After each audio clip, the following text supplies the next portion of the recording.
Po unang hirit, narito na ang mga balitang dapat nyo malaman sa ating top hirit.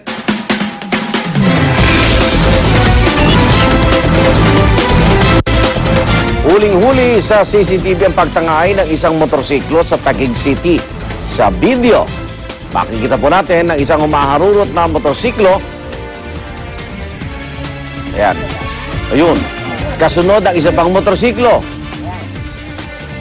Ayan. Tangay daw ng dalawang rider ng motorsiklo na umano'y ninakaw. Ayun.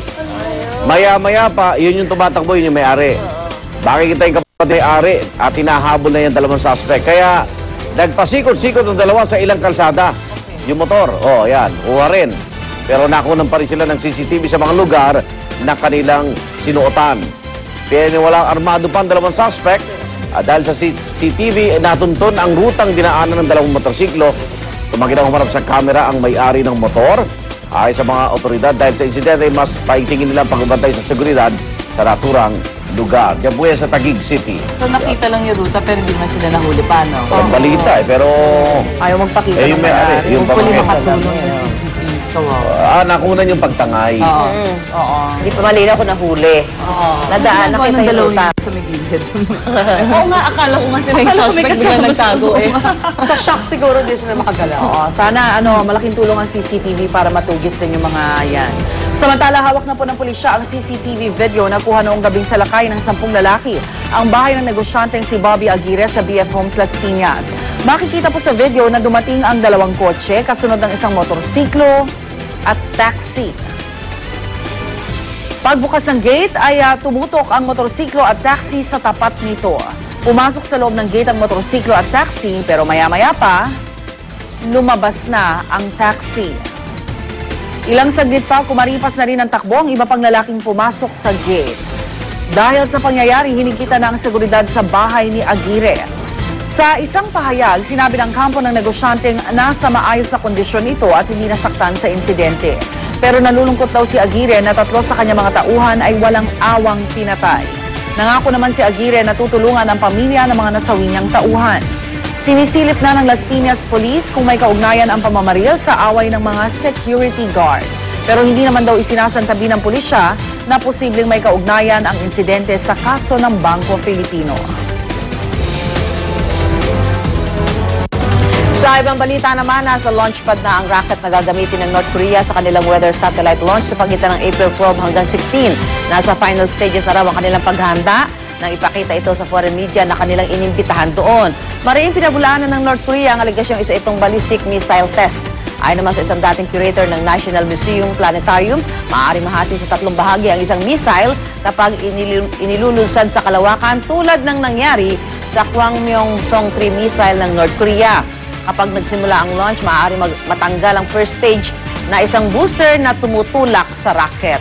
Sinlaki raw ng first stage ang isang F-76 aircraft na may higit kumulang na habang 45 feet. Inaasahang babagsak ito sa may bahagi ng Korean Peninsula. Susunod na daraan ng rocket sa Japan bago dumating sa Pilipinas. Dito sa Pilipinas, inaasahang babagsak ang second stage ng rocket sa dagat sa hilagang silangan ng Santa Ana, Cagayan hanggang sa silangang bahagi ng Polillo Island sa Quezon. Ang third stage ng rocket na siyang magdadala ng satellite, inaasahang sinlaki naman daw ng kotse. Bakit hindi nila ibayin yung ruta ng lahat sa Pacific Ocean? Kailangan ang ruta Papunta mo. Sir, bigyan na rin ng pahayag ang Japan na titirahin nila yung missile na yan pag dumaan sa area nila. Siyempre, oo. Diba? So yung second stage, hindi naman sa kanila titirahin nila so hindi naabot sa third stage. Hindi na matatapos Debrief sa na mission kanila. Oo. Bagay, ewan ko kung pwede ko ikwento sa inyo nung araw. High school ako, makaka-relate ba kayo? Pwede. Nagkaganyan din sa Pilipinas dahil sa Skylab. Skylab. Ayun! Salamat, Susan! Skylab. Sino nagpasabog nun? Hindi, ano yun, siya space missile. station siya, pero kailangan na niyang bumalik ng mundo. Wala na silbi. So, nagpaikot-ikot siya hanggang babagsak sa mundo. Babalik na sa mundo. Ayun, watak-watak din ng bakal, no? Saan bumagsak yun? Meron sa Australia. Sa Australia. Pilipinas na isalba, pero kasama tayo sa ruta, eh. Kasi pagpasok naman ng atmosphere, masusunog siya, eh. Pero syempre, may mga chunk pa rin mga ba. Ito kasi galing mundo eh. Paakyat, di ba? Buti kung hindi populated area yung babagsakan yung mga debris, ano? Correct. Hindi naman sana. Sana sa dagat Ang tubig na lang naman sila. daw, medyo malayo-layo ng konti. Let's see. Pero kahit alam nila maraming resistance sa kanila, tuloy pa rin sila. No? Parang may mga existing weather satellites naman, pero siguro baka ayaw nila makisakay dun sa mga Kasi also parang nagpapakita sila ng power. yes, Although, kasi they spend so much money on that, and to think na nagsastarve naman yung mga tao sa North Korea. Diba? So marami sa kanila nagugutom. Pero yun, sige. Samantala, bilang pag-iingat nga sa nalalapit na North Korean rocket launch, ipinatutupad or ipatutupad na ang no-fly, no-sail at no-fishing zone sa 590 square kilometer area sa karagatan malapit sa Pilipinas. Dahil dyan, 20 flights kada araw or 20 ang kailangan mag-divert ng ruta. Kasama na ang 8 international flights na may kindaan lang sa impapawid ng Pilipinas patungong South Korea at Japan. Gayunman, di raw inaasahang malaking epekto ng diversion sa operasyon ng mga airline. Ayon po sa tagapagsalita ng Civil Aviation Authority of the Philippines o CAAP na si Joy Song, madaragdagan lamang ng 10 hanggang 20 minuto ang bawat flight. Mamaya sa Talakayan with Igan, bubusisiin natin ang mga posibleng epekto ng rocket launch ng North Korea sa ating bansa. Makasama po natin si NDRRMC Executive Director Benito Ramos. Maaari rin po kayo makibahagi sa aming talakayan. Mag-post lamang ng inyong komento sa official Facebook fan page ng Unang Hirit, facebook.com/unanghirit o kaya'y mag-tweet sa aming Twitter account, twitter.com/unanghirit. Maaari rin pong gamitin ang hashtag na talakayan. Okay, ang talakayan niya na para sa edukasyon na hindi para mag-create ng panic. Dahil habang pinag-uusapan, baka akala ng iba Parang nananakot. create ng alarma. Pero iba na din yung may alerto. Kasi pag wala namang ginawang gobyerno, sabihin niyo, walang ginawa. Ngayon may ginagawa. Ayan. Diba? Nananakot. Talagang At least alam, kung sakali. may babala. Pag may nakitang debris, Yes, tumawag oo. sa bumbero Bayarin ng daw. debris, at masaya. hindi- Dahil kwarta yan sa junk shop. Pero sabi, pero ang sabi, wag mong pakialaman. Dahil baka may nuclear. Yes. Dito nga, Granada, pinapakilaman. Diba? Bakal-bakal. Mga vintage bank, di ba? Sasabihin na si Clark Kent. Okay, halos isang taon na bago yung nakatakdang midterm election sa Pilipinas pero unti-unti nang umiinit ang politika. Yan ay patapos balangkasin ng koalisyon ng mga partido ni na Vice President Jejomar Binay at dating Pangulong Joseph Estrada. Pinahirehistro na po sa COMELEC yung United Nationalist Alliance o UNA ng Partido ng Masang Pilipino at PDP Laban o March 30. Paliwanag ni PDP Laban President Senador Coco Pimentel, hinabol lang nila March 31, 2012 deadline ng COMELEC kaya agad binuo ang UNA. May tinukoy na silang initial na listahan para sa UNA senatorial lineup.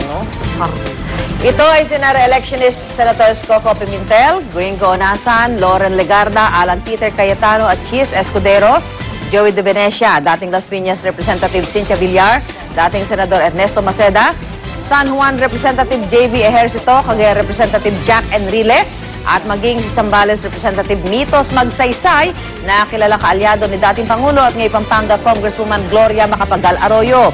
Ikinadismaya naman ng Partido Liberal ang pagkakasali ng ilang personalidad na dating kaalyado ni Arroyo. Exciting. Ang Exciting.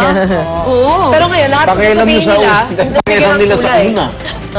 Di ba, liberal sila. Di iba sila pa yung UNA, gustong ganun. Kaya talaga, hindi mo lalagyan sasabihin na lalagyan agad ng kulay na paghahanda na agad. Wala nang, pag-election kasi, wala nang mga political ano yan eh. Political butterfly lahat yan. Wala namang Sino may batas eh. budget? Paro-paro. Ang intriga lang dyan, parang ayaw tanggapin ni Coco, Senador Coco, si Mig Subiri, na inimbitahan ni Vice President Binay. Saka nga, si Mitos, di ba? Si Mitos na talagang kaalyado ni, ni GMA. Pero wala namang magkaaway na permanente. Parang showbiz lang yan eh. Walang magkaaway na that's permanente, di ba? politics. Wala rin magkaibigan permanente. That's true. Wala rin. politika. Politics and showbiz, they're just one and the same. May mga magbabalik pa lang, Senador. may mga Si balik Manong na. tsaka si Sa Senador Kit. Goodies but goodies. Yes. Samantala, traffic news muna tayo. Ang inyo pong nakikita ang live na kuha. Ito, papakita na namin sa inyo. Ang live na kuha mula sa North Luzon Expressway sa bahagi ng Balintawak.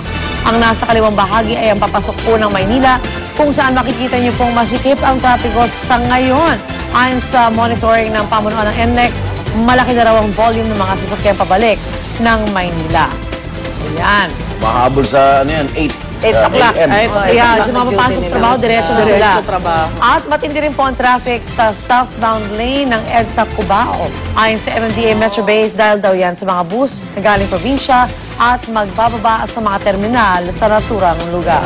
Kasi yung terminal ng bus sa Dapat wala EDSA, dyan. kung di makakatapat, nandyan mismo sa EDSA. Doon sila nagmamaniobra sa EDSA mismo. Doon sila nagmamaniobra. kaya Oo, sino nagbigay ng permiso Oo dyan? nga, actually sabi ko, bakit itinayagan niya na ang maniobra mo doon sa kalsada ng EDSA? Kung nasa pa yung Ilang terminal, lanes pa naman ang kinukuha. terminal ng bus sa Traffic magkatapat, yan. nandun din yung U-turn. Oh, yan. Asahin nyo na yung masikip na ganyan. Wala na. Pero Asa pwede pa tayo? tanggalin yan. I mean, i-move sila sa mas... Maniobra na isang bus, mga ano yun eh, mga ilang balik-balik